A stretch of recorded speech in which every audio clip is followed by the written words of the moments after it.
Hello नमस्कार साथियों, आप सभी का हार्दिक अभिनंदन और स्वागत करते हैं आज के इस करंट अफेयर के लाइव सेशन के अंदर। तो आज साथियों 23 मार्च का दिन आपके लिए शुभ हो और 23 मार्च की महत्वपूर्ण करंट अफेयर के साथ आज की वीडियो को शुरुआत करते हैं। सबसे पहले बात करते हैं आज के मोटिवेशन लाइन की। जो बाहर की सुनता है वो बिखर जाता है और जो भीतर की सुनता है वो संवर जाता है। तो साथियों, आप किसी बाहर की न सुन के यदि खुद के मन की सुनते हैं तो जिंदगी आपकी और हसीन बनने वाली है। तो चलिए आज की वीडियो को स्टार्ट करते हैं और स्टार्ट करते हैं आज के महत्वपूर्ण टैगलाइंस के साथ। हर वर्ष 22 मार्च को बनाया जाता है विश्व जल दिवस। तो दोस्तों 22 मार्च को वो विश्व जल दिवस बनाया गया था। चौथे संघाई संगठन सहयोग संगठन स्टार्टअप फोरम का नई आयोजन है वो नई दिल्ली के अंदर किया गया था। और अंतर्राष्ट्रीय दूरसंचार संघ ने भारत को अपने डिजिटल इनोवेशन बोर्ड में सह अध्यक्ष के रूप में चुना गया है साथियों।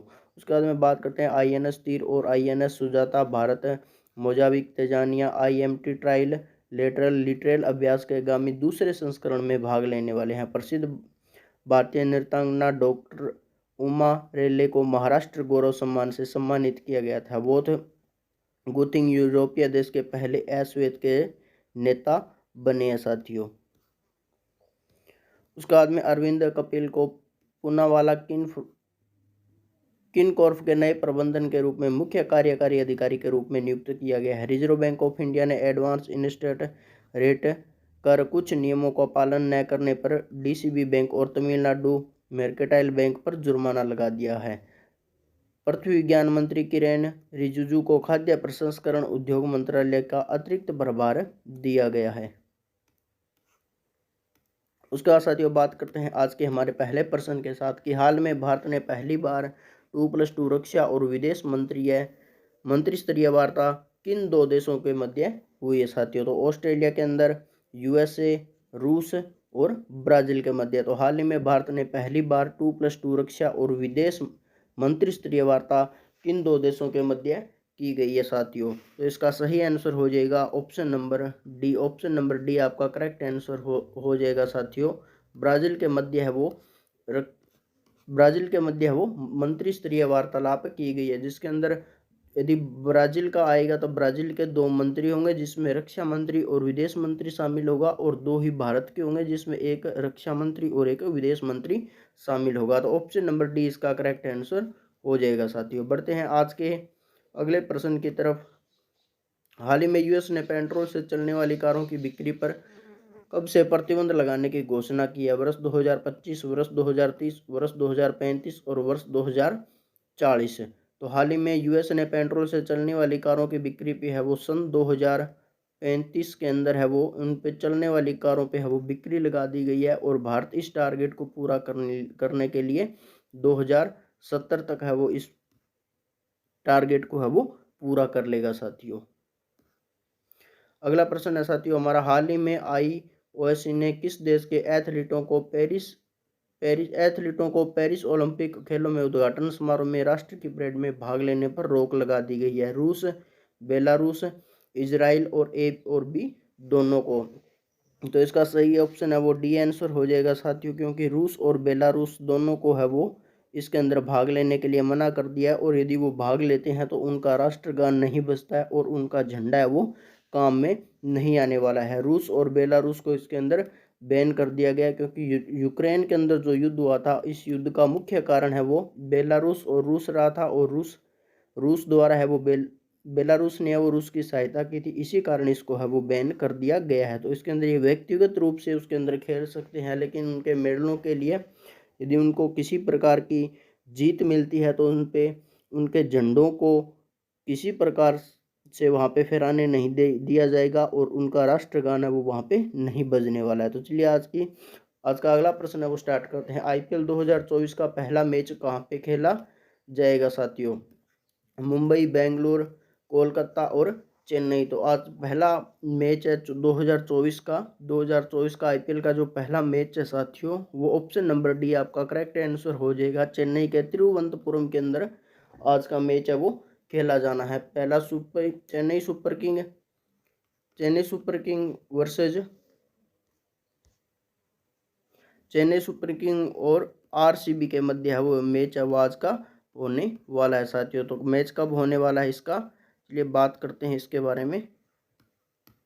22 मार्च 2024 को है वो आईपीएल का मैच होने वाला है। तो आईपीएल को साथियों अब की बार कितने चरणों में पूरा किया जाएगा, तो इसको 2 चरणों में है वो पूरा किया जाएगा। 2 चरणों में इसको पूरा किया जाना है, क्योंकि इसके अंदर चुनाव आने वाले हैं। तो लोकसभा चुनाव के कारण है इसको 2 चरणों में विभाजित किया गया है। साथियों बात करते हैं अगले प्रश्न के बारे में।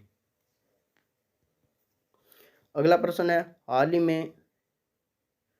ही में एविएशन लीग लॉरेट अवार्ड से किसे सम्मानित किया? प्रधानमंत्री, आरबीआई गवर्नर को, इसरो को और नीति आयोग को। तो ऑप्शन नंबर सी इसका करेक्ट आंसर हो जाएगा। इसरो को सम्मानित किया गया है, चंद्रयान 3 के लिए है वो इनको सम्मानित किया गया है। साथियों अगला प्रश्न है, हाल ही में केंद्र सरकार ने किसे मूल्य स्थितीकरण कोष के तहत लाने की घोषणा कर दी गई है? चावल, गेहूं, बाजरा, ए और बी दोनों। तो ऑप्शन नंबर डी इसका करेक्ट आंसर हो जाएगा। साथियों चावल प्लस गेहूं को इसमें लाने की घोषणा कर दिया। पहले से इसके अंदर टमाटर, आलू और प्याज को शामिल कर लिया गया है। साथियों बात करते हैं अगले प्रश्न के बारे में। गुड इनफ एनर्जी भारत की पहली बैटरी स्टोरेज गीगा फैक्ट्री कहाँ पे आरंभ होने वाली है? महाराष्ट्र, गुजरात, जम्मू कश्मीर और उत्तर प्रदेश के अंदर। तो क्वेश्चन नंबर 7 है अपना साथियों की गुड इनफ एनर्जी भारत की पहली बैटरी स्टोरेज गीगा फैक्ट्री कहाँ पे आरंभ करने वाली है? साथियों तो ऑप्शन नंबर सी इसका करेक्ट आंसर हो जाएगा। ऑप्शन नंबर सी है वो इसका करेक्ट आंसर हो जाएगा। ऊपर साथियों ऑप्शन नंबर ए के अंदर महाराष्ट्र देख रहे हो, तो महाराष्ट्र और जम्मू कश्मीर के बीच में अभी कुछ दिनों पहले जम्मू कश्मीर के अंदर है वो वहाँ पे जगह लेने का जो एक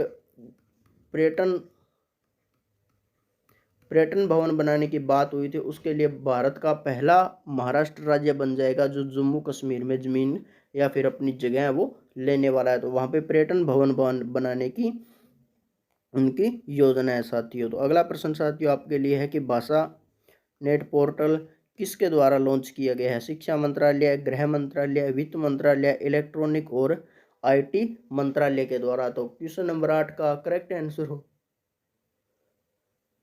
हो जाएगा ऑप्शन नंबर डी, इलेक्ट्रॉनिक और आईटी मंत्रालय द्वारा है वो भाषा नेट पोर्टल लॉन्च किया गया है। इसका मुख्य कारण यही है कि जो भी नेट नहीं चला सकते हैं या जिनको इंग्लिश नहीं आती है, तो उनके लिए और भी आसान बनाने के लिए वो भाषा नेट पोर्टल को लॉन्च किया गया है। साथियों चलिए बात करते हैं आज के हमारे अगले प्रश्न के बारे में। प्रतिवर्ष वानिकी दिवस कब मनाया जाता है? 19 मार्च को, 20 मार्च को, 21 मार्च को और 22 मार्च को। तो क्वेश्चन नंबर 9 का आपका करेक्ट आंसर हो जाएगा साथियों option number C. Option number C आपका करेक्ट आंसर हो जाएगा। 21 मार्च को है वो मनाया जाता है।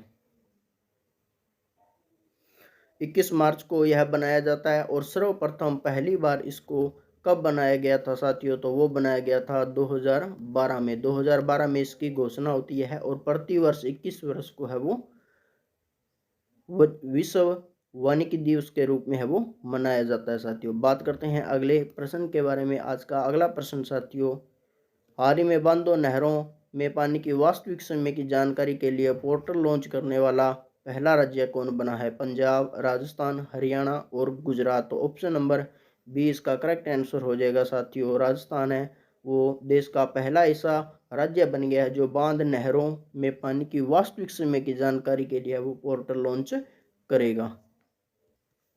चलिए साथियों आगे बात करते हैं फर्स्ट वुमेन महिला व्यक्तित्व के अंदर पहली महिला और पहले व्यक्तित्व के आधार पर उनकी बात करते हैं कि first Indian women president.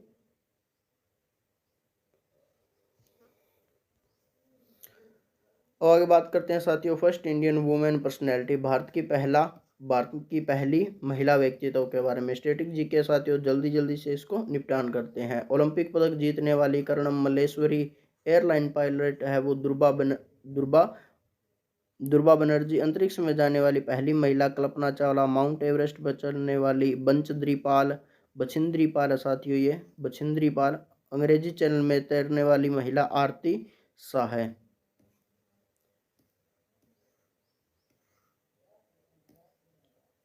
Bharat Ratna पाने वाली पहली संगीतकार MS सुब्बलक्ष्मी, एशियाई खेलों में गोल्ड जीतने वाली कमलजीत संधू, बुकर पुरस्कार जीतने वाली महिला अरुंधति राय, WTA शीर्षक जीतने वाली महिला सानिया मिर्जा और नोबेल पुरस्कार जीतने वाली पहली महिला मदर टेरेसा को जाना जाता है। अगला प्रश्न साथियों, बात करते हैं ज्ञानपीठ पुरस्कार प्राप्त करने वाली पहली महिला आशापूर्ण देवी और अशोक चक्कर पाने वाली महिला नीरजा भानोत। राष्ट्रपति श्रीमती प्रतिभा देवी पाटिल, प्रधानमंत्री के रूप में श्रीमती इंदिरा गांधी, राज्यपाल के रूप में श्रीमती सरोजनी नायडू है वो पहली महिला रही है। उसके बाद में बात करते हैं शासक के रूप में दिल्ली की सियासत पे रजिया सुल्तान, IPS अधिकारी किरण बेदी, मुख्यमंत्री सुचेता कृपलानी जो कि उत्तर प्रदेश की पहली महिला मुख्यमंत्री के रूप में चुनी गई थी। उसके बाद सुप्रीम कोर्ट की पहली न्यायाधीश महिला की बात की जाए तो मीरा साहिब फातिमा बीबी है वो भारत की पहली सुप्रीम कोर्ट की मुख्य न्यायाधीश के रूप में चुनी गई थी। संयुक्त राष्ट्र के राजदूत के रूप में विजय लक्ष्मी पंडित को चुना गया था साथियों। उसके बाद केंद्रीय मंत्री की बात की जाए तो राजकुमारी अमृता कौर है वो भारत की पहली महिला है जिनको केंद्रीय मंत्री के रूप में नियुक्त किया गया था। मिस यूनिवर्स के रूप में वो सुष्मिता सेन को किया गया था और विश्व सुंदरी रीता फरिया को चुना गया था साथियों। तो आज की ये थी हमारी करंट अफेयर की क्लास। तो मिलते हैं साथियों एक नई क्लास के साथ और नए करंट अफेयर के महत्वपूर्ण फैक्ट और स्टैटिक जीके के साथ। तब तक के लिए जय हिंद, जय भारत।